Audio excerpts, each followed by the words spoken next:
MCQ number 1, test 6. How many times the mass of neutron is greater than mass of electron? ज़ाहिर है ये ऐसा MCQ है जो आपको याद ही करना होता है। आपको पता होना चाहिए कि इलेक्ट्रॉन और प्रोटॉन 1836 टाइम उसका डिफरेंस होता है। न्यूट्रॉन प्रोटॉन से थोड़ा सा बहुत ही माइन्यूट से हैवी होता है, तो फिर क्या ऑप्शन बनना चाहिए? 1840। तो डी इज़ करेक्ट ऑप्शन हमारे पहले MCQ के अंदर। ठीक है, चार्ज ऑन इलेक्ट्रॉन, ये टोपोग्राफिकल मिस्टेक है बेसिकली। ये charge on electron was determined by B option RM मिलीकान।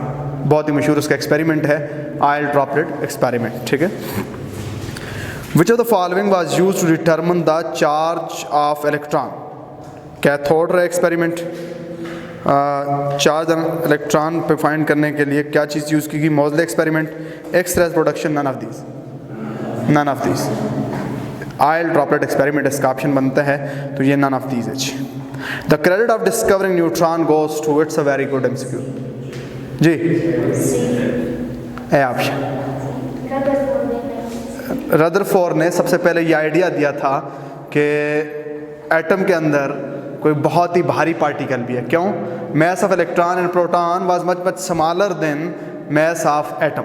ठीक है, तो रदरफोर्ड ने फर्स्ट टाइम ये आइडिया दिया था कि एटम के अंदर कोई बड़ा पार्टिकल भी है, और रदरफोर्ड के इस आइडिया को कंफर्म किया था सर जेम्स चैडविक ने 1932 के अंदर। तो क्रेडिट गोज टू बहरहाल रदरफोर्ड। ठीक है, तो बेटा ये इंपॉर्टेंट MCQ बाद दफ़ा आया करता है और अक्सर फिर हम इस पे इस तरह की गलती करते हैं जी। ठीक है, अच्छा नेक्स्ट बेटा हमारा MCQ है, the wavelength of a light is 250 nanometre its frequency S।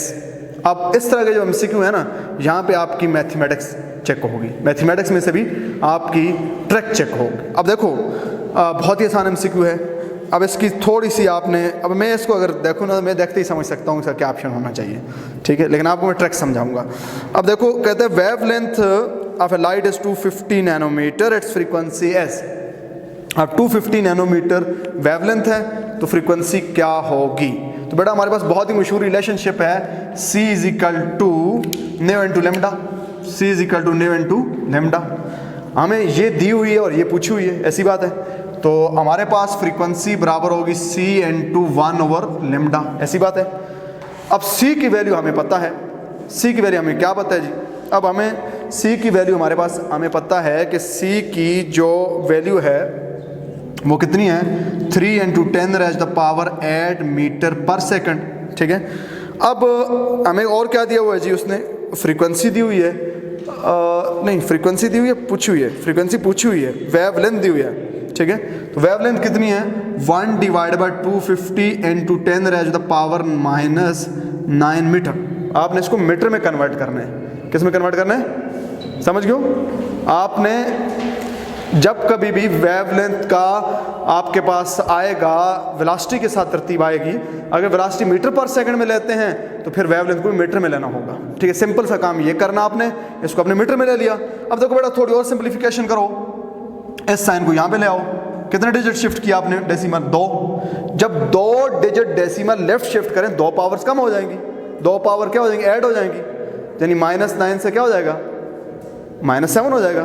तो हमारे पास आ जाएगा frequency equal to 3 divided by 2.5 into 10⁻⁸ into 10⁻⁻, नीचे -7 था, ऊपर जाके +7 हो गया। बात समझ बेटा? अब देखो बच्चे जरा गौर करना बेटा, अब 3 है और नीचे हमारे पास क्या है जी? 3 है और नीचे हमारे पास 2.5 है जी। 3 और 2.5 है, ऐसी बात है। अब देखो इसका एक और काम कर लो आप। एक और काम क्या करो? अब ये काम कर लो कि ये डेसिमल यहाँ से हटा दो और यहाँ पे क्या ऐड कर दो? 10⁻⁻⁻1। कर सकते हो? कर सकते हो नहीं कर सकते? कर सकते हो। अब देखो बेटा ये आ जाएगा 6, ये आ जाएगा 5। 6 डिवाइडेड बाय 5, ऐसी बात है। 6 डिवाइडेड बाय, ये समझ आइए आप, 6 डिवाइडेड बाय 5 हो गया। अब जरा और गौर करो, आपका 6 डिवाइडेड बाय 5 है। ठीक है, अगर मैं क्या करूं, अगर मैं ये काम कर लूं कि मैं यहाँ से 10s के साथ ले आऊं, तो क्या हो जाएगा? Frequency equal to 60 divided by 5 into 10⁻⁴ क्या? 40। समझिए बेटा, मैंने नहीं सॉरी 30, ये तो 3 है, 6 नहीं है, 3 है। मैं 3 इसके साथ ले आऊँ, ये तो you are right, you are very right. मैं ये डेसिमल इधर से मैंने एक 3 था, यहाँ पे 3 था ना। अब मैं यहाँ पे क्या काम कर लूँ, 3 था, एक यहाँ पे मैं 0 इसके साथ ले आऊँ तो मेरे पास क्या बनेगा 30 डिवाइडेड बाय 25, ऐसा था। n to 10 raised to the power 14 divided by 10 to the power -1, लिख सकता हूँ ऐसा, लिख सकता हूँ नहीं लिख सकता हूँ, लिख सकता हूँ। मैंने क्या किया, यहाँ से एक 0 इसके साथ ले आया, 30 हो गया, ये 25 हो गया।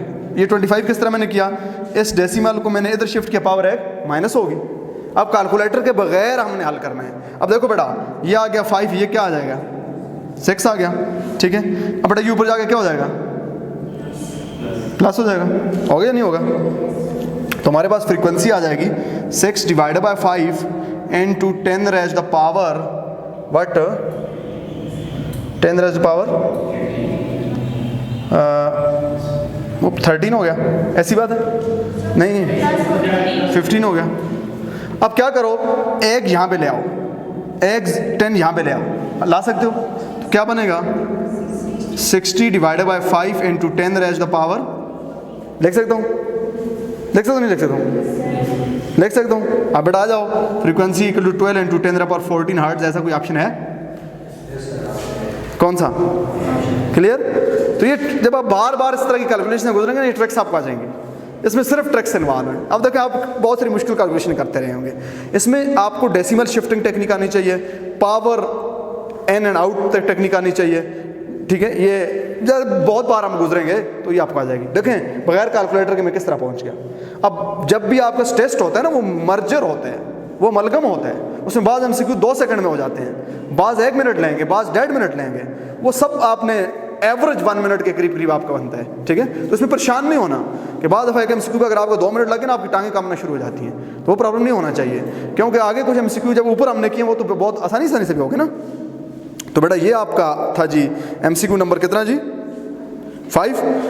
Radius of third shell of helium ion is, radius of third shell of helium ion is, बेटा अगर आपको पता हो तो रेडियस का फार्मूला क्या है, रेडियस का फार्मूला होता है R equal to 0.529 angstrom into n का स्क्वायर डिवाइडेड बाय z, ऐसी बात है बच्चों।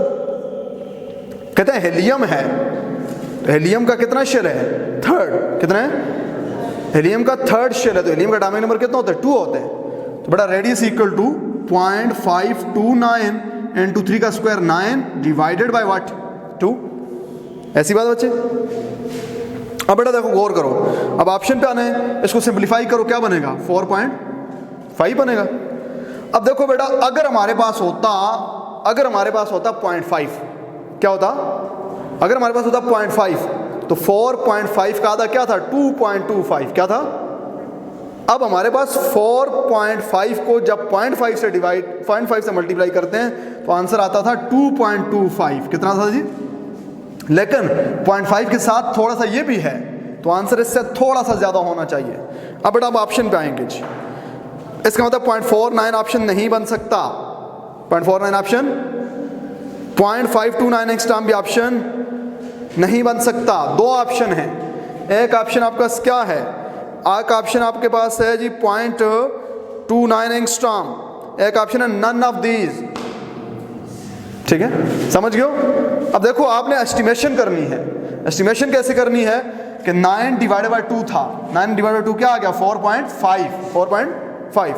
अब 4.5 को अगर 0.5 से मल्टीप्लाई करते हैं तो कितना आंसर आना चाहिए था 2.25 आना चाहिए था, लेकिन 0.5 से भी ये थोड़ा सा ज़्यादा है, देखें ना 0.53 है तकरीबन, अराउंड अपडेट आप करें तो 0.03 को जब आप मल्टीप्लाई करें कुछ ना कुछ थोड़ा सा ऐड होना चाहिए, यानी ये आंसर होना चाहिए 2.45 2.5 इसके आगे पीछे होना चाहिए। लेकिन हमारे ऑप्शन ऐसे हैं कि हमें बिल्कुल एक्यूरेट आंसर की ज़रूरत नहीं है, हम एस्टिमेशन से काम चला सकते हैं जो कि हमने चला दिया जी। But according to Bohr atomic model, separation between second and fourth orbit of hydrogen atom is, अब बेटा मेरी इतनी इस पे प्रैक्टिस है, मैं ज़बानी बता सकता हूँ, आपको भी ट्रिक समझा देता हूँ। देखो हाइड्रोजन एटम है, कितना बचे, हाइड्रोजन एटम, ज़रा गौर करो बच्चे, मेरा फार्मूला क्या है, R equal to 0.529 angstrom into n का स्क्वायर डिवाइडेड बाय हाइड्रोजन के लिए क्या है 1। कितना ऑर्बिट है बच्चों बोलो, 4th ऑर्बिट और 2nd ऑर्बिट। देखो बेटा 2nd ऑर्बिट ये क्या हो गया, 2 का स्क्वायर क्या हो गया, मैं इसको 0.5 से डील करता हूं। किससे डील करता हूं, तो 4 और 0.5 क्या आंसर आया बोलो, 2 आंसर आया। हालांकि ये आंसर 2 से थोड़ा ज्यादा होना चाहिए, ये आंसर 2 से थोड़ा, देखिए मैं अब आपको एस्टिमेशन समझा रहा हूं। अब बेटा चौथा ऑर्बिट है तो क्या आंसर आएगा, जब चौथा ऑर्बिट है तो R इक्वल टू 0.529 n2 4 का स्क्वायर क्या होगा। अगर मैं 0.529 को यहां भी 0.5 मान लूं तो मेरे पास क्या आंसर आएगा, चौथे रेडियस कितने 8 और बेटा दूसरा रेडियस का क्या आंसर है 2, ऐसा ही है, दोनों में डिफरेंस कितने हैं, यानी 7 छोटा छोटा ये भी है तो डिफरेंस 6 से थोड़ा सा, बताओ कोई ऑप्शन है ऐसा, है कोई ऑप्शन, कौन सा ऑप्शन, 2nd ऑप्शन। देखो 6 से थोड़ा सा ज्यादा ही होना चाहिए, 6 से थोड़ा सा, समझ गयो। अब ये एस्टिमेशन हमने करनी है बिल्कुल एक्यूरेट, हमें वो जरूरत नहीं है कैलकुलेटर के बगैर हमने जाना है। तो ये आपका था MCQ नंबर 7, उसकी मैंने आपको कैलकुलेशन ट्रिक समझा दी, ऑनवर्ड बात करते हैं जी।